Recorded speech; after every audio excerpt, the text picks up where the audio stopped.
forced to the ground. Also, I want to talk. And I was handcuffed. Senator, with a question, if this is how the Department of Homeland Security responds to a senator with a question, you can only imagine what they're doing to farm workers, to cooks, to day laborers.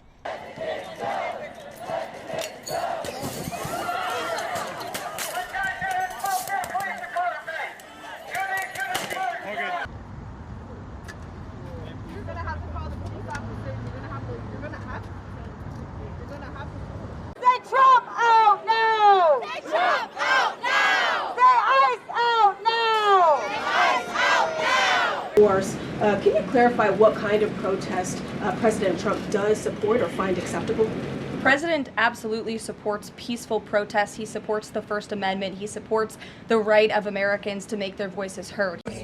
Guys, ready? And bell. Sir, hands up, hands up.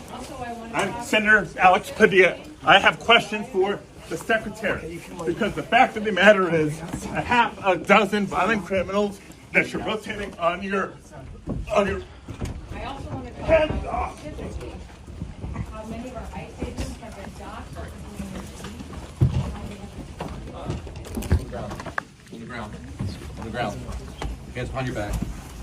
Hands behind your back. If you let my hands go, I put behind my back. All right. Cool. One hand. Lay flat. Lay flat. Other hand, sir. Other hand.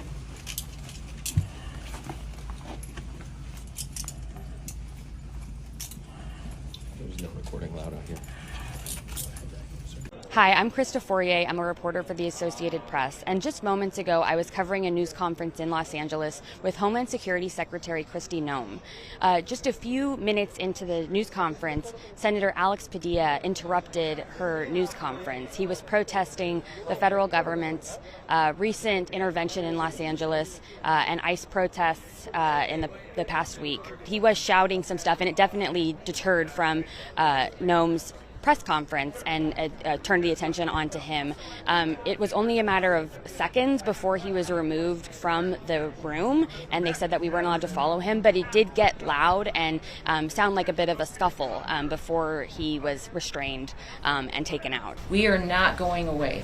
We are staying here to liberate this city from the socialist and the burdensome leadership that this governor and that this mayor have placed on this country and what they have tried to insert into this city. So I want to say thank you to every single person that has been able to do this. Also, I want to talk specifically to the rioters and to the politicians in Los Because the fact of the Angeles. matter is a half a dozen violent criminals that you're rotating on your I also want to talk about specifically, I don't even know the senator. He did not request a meeting with me or to speak with me. So when I leave here, I'll have a conversation with him and visit and find out really what his concerns were. I think everybody in America would agree that that wasn't appropriate. Several of my colleagues have been asking the Department of Homeland Security for more information and more answers on their increasingly extreme immigration enforcement actions. And we've gotten little to no information in response to our inquiries. And so I came to the press conference to hear what she had to say, to see if I could learn any new additional information. And at one point, I had a question. And let me emphasize, just as we've emphasized the right for people to peacefully protest and to stand up for their First Amendment rights, for our fundamental rights. I was there peacefully. At one point, I had a question.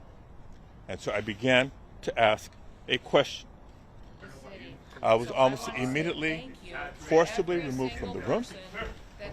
I was forced to the ground. Also, I want to talk and I was handcuffed. specifically to the rioters. I was not arrested.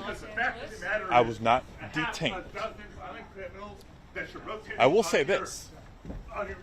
If this is how this administration responds to a senator with a question, if this is how the Department of Homeland Security responds to a senator with a question, you can only imagine what they're doing to farm workers, to cooks, to day laborers out in the Los Angeles community and throughout California and throughout the country.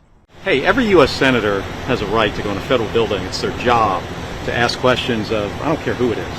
If it's his cabinet secretary, then he has the right to be there. And Alex Padilla had every right to go into that room and demand answers. That is what a senator does. And for him to get that kind of abusive treatment, every senator who works in this Capitol should be offended by this and outraged by this.